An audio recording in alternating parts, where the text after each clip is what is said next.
positions that you would play. Of course, we tried to put the net and all that, and it was so good. You want to say something? What was your feeling when you were coming this evening?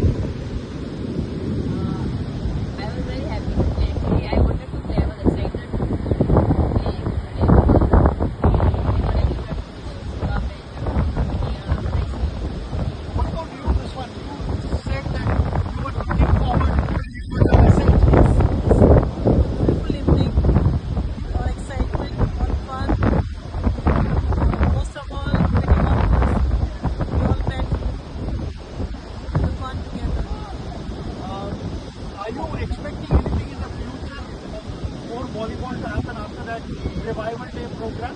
Yeah, so I think we are looking after it. We are looking after more such tournaments, and we will surely be a part of it.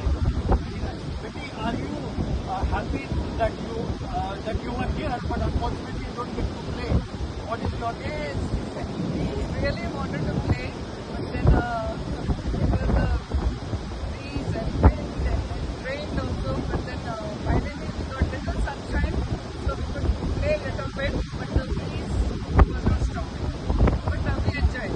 Rihanna, you came only to beat French at least from the past. It was last minute decision to play the club.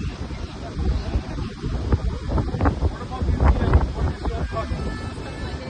Maja Ili? Very good. Okay, so today being the World Volleyball Day, let's say together, Happy World Volleyball Day.